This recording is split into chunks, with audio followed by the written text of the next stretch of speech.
पुढच्याच महिन्यात विधान परिषदेच्या 17 जागांची निवडणूक होईल।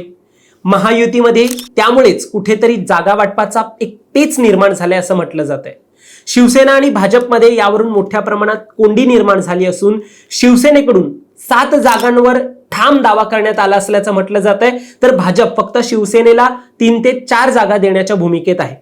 आता या व्हिडिओच्या माध्यमातून नेमकं 12-3-2 हा जो प्राथमिक फॉर्म्युला महायुतीचा ठरलेला तो वर्क का झाला नाही आणि शिवसेना आणि भाजप यांच्यात आता कसा संघर्ष निर्माण होऊ शकतोय, कोणत्या कोणत्या जागेसाठी हा संघर्ष असू शकतोय, हे सगळं काही या व्हिडिओच्या माध्यमातून आपण जाणून घेऊया। दरम्यान तुम्ही चॅनलवर नवीन आलाय तर लगेच सबस्क्राइब करा प्राईम टाइम महाराष्ट्राला, कारण असे राजकीय घडामोडी आणि घडामोडींमागील राजकारण आम्ही नेहमी तुमच्यासाठी घेऊन येत असतो। माझं नाव ओंकार साळवी आणि या विषयाला आपण सुरुवातीपासून सुरू करूया। तर मंडळी, महाराष्ट्रात विधान परिषदेच्या एकूण 78 सदस्यांपैकी काही जागा स्थानिक स्वराज्य संस्थांच्या मतदारसंघातून निवडल्या जातात। सध्या यातीलच 17 जागांसाठी निवडणूक लागली आहे।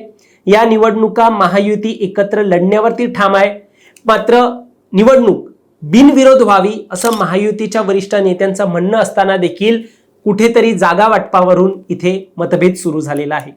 शिवसेनेकडून 7 जागांवरती ठाम दावा करण्यात आला असून उपमुख्यमंत्री एकनाथ शिंदे यांच्या शिवसेनेने भाजप समोर हा प्रस्ताव ठेवलेला आहे। यात आधीच्या 5 जागा आणि नव्याने ताकद वाढलेल्या 2 जागा अशा एकूण 7 जागांचा हा एकनाथ शिंदे यांच्या पक्षाचा दावा आहे। धुळे, कोकण या भागात आधी आमचे 5 आमदार होते, आता पक्षाची ताकद वाढलेली असल्याने 7 जागांची मागणी करत आहोत असं शिवसेनेचे मंत्री प्रताप सरनाईक यांनी पत्रकार परिषदेमध्ये सांगितलंय। प्रताप सरनाईक म्हणाले की विधान परिषदेसाठी कोणाला उमेदवारी द्यायची याचा अंतिम निर्णय उपमुख्यमंत्री एकनाथ शिंदे घेतील। यावर महायुतीचे प्रमुख नेते एकत्र बसून अंतिम निर्णय घेतील, पण शिवसेनेतल्या नेत्यांनी आता कोणत्याही परिस्थितीत माघार न घेण्याचं ठरवलंय। या सगळ्यावर भाजपकडची देखील एक भूमिका सांगितली जाते। सूत्रांच्या माहितीनुसार माध्यमे सांगतायत की भाजपने शिवसेनेच्या 7 जागांच्या प्रस्तावाला सकारात्मक प्रतिसाद दिलेला नाहीये। भाजप फक्त 3 ते 4 जागा देण्याच्या एकूण भूमिकेत आहे, त्यामुळे शिवसेना भाजपला कोंडीत पकडण्याचा कुठेतरी एक प्रयत्न करते। महायुतीचा प्राथमिक फॉर्म्युलानुसार भाजप 12 जागा, शिवसेना 3 जागा आणि राष्ट्रवादी काँग्रेस 2 जागा लढवणार असल्याचं म्हटलं गेलं। काही पारंपरिक जागांची अदलाबदल होण्याची शक्यता देखील सांगितली गेली, मात्र लोकसभा, विधानसभा आणि महापालिका निवडणुकीच्या वेळी शिवसेनेची ताकद जास्त असताना देखील त्यांना त्यावेळी कमी जागा दिल्या, त्यांच्याबरोबर तडजोड केली गेली आणि त्यामुळे ही सल शिवसेना पक्षातल्या अनेक नेत्यांच्या मनात आहे। त्यामुळे आता विधान परिषद पुन्हा तोच प्रकार सहन केला जाणार नाही अशी आक्रमक भूमिका एकूणच शिवसेनेने घेतलेली आहे। आता आपण संघर्षाच्या काही जागांवर लक्ष टाकूया। छत्रपती संभाजीनगर मधील स्थानिक स्वराज्य संस्थेच्या विधान परिषद जागेवर भाजपने दावा केलाय। येथील स्थानिक नेते आणि आमदार संजय शिरसाट यांनी भाजपला मोठ्या प्रमाणात विरोध केलाय। शिरसाट म्हणतात ही जागा पूर्वीपासून शिवसेनेची आहे आणि पुढे ही शिवसेनेचीच राहील। भाजपचं संख्याबळ कितीही असलं तरी ती जागा आम्ही सोडणार नाही असं ठामपणे त्यांनी सांगितलंय। शिरसाट हे स्थानिक आमदार आणि मंत्री असून पक्षाचे प्रवक्ते देखील आहेत, मात्र शिरसाटांच्या वक्तव्यांनी महायुतीत सध्या मोठा संघर्ष निर्माण होताना दिसतोय। अशात शिंदेंनी शिरसाटांना फोन करून सुनावलं असल्याचं देखील सांगितलं जातं। यावर शिरसाट नेमकं काय म्हणाले पाहूयात। राष्ट्रवादी संदर्भामध्ये मी जे काही विधान केलं होतं की संपर्कात आहेत वगैरे, तर त्याचा अर्थ आमचा समन्वय आहे असं मी म्हणलो होतो, परंतु त्याचा त्यांनी गैरअर्थ घेतला।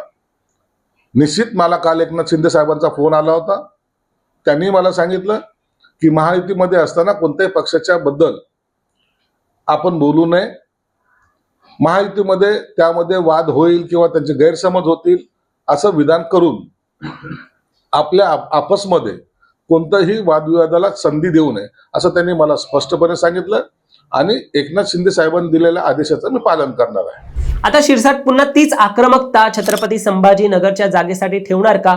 एकनाथ शिंदे यांनी हा फोन केलेला आहेच, एकंदरीत वेगवेगळ्या मुद्द्यांवरून केलेला आहे, त्यांची वक्तव्यांवरून केलेला आहे, मात्र आता पाहण्यासारखं असेल की पुन्हा तीच आक्रमकता ते दाखवणार का, फोन नंतर देखील दाखवणार का? पुढच्या महत्त्वाच्या आणि संघर्षाच्या 2 जागा म्हणजे ठाणे आणि पुणे, या दोन्ही ठिकाणी पुन्हा भाजपचेच संख्याबळ जास्त आहे, मात्र येथे मित्र पक्षांनी दावा ठोकलाय ठाण्याची जागा एकनाथ शिंदे यांना पाहिजे आणि पुण्याची जागा सुनेत्रा पवार यांना पाहिजे। त्यामुळे ठाणे आणि पुणे या जागा भाजप सोडणार का हे देखील पाहण्यासारखं असेल। कोकणच्या जागेचं गणित आपण या अगोदर देखील सांगितलेलं आहे. त्याची माहिती घेण्यासाठी सजेस्ट होणारा व्हिडिओ नक्की पहा. आणि तुम्हाला या प्रकरणावर काय वाटतं? महायुतीचे प्रमुख नेते या मुद्द्यावर चर्चा करतीलच, पण भाजप 17 पैकी 7 जागा शिंदेंना आणि 3 ते 4 जागा राष्ट्रवादीला सोडून स्वतःकडे फक्त 6 ते 7 जागा ठेवणार का? त्यांचं संख्याबळ, सदस्य संख्याबळ हे संपूर्ण या स्थानिक स्वराज्य संस्थांच्या निवडणुकीत जास्त आहे. त्यामुळे फक्त 6 ते 7 जागा ते ठेवणार का? हे तुम्ही आम्हाला कमेंटमध्ये नक्की सांगा. आणि असेच राजकीय घडामोडी पाहण्यासाठी सबस्क्राईब करा प्राईम टाइम महाराष्ट्राला.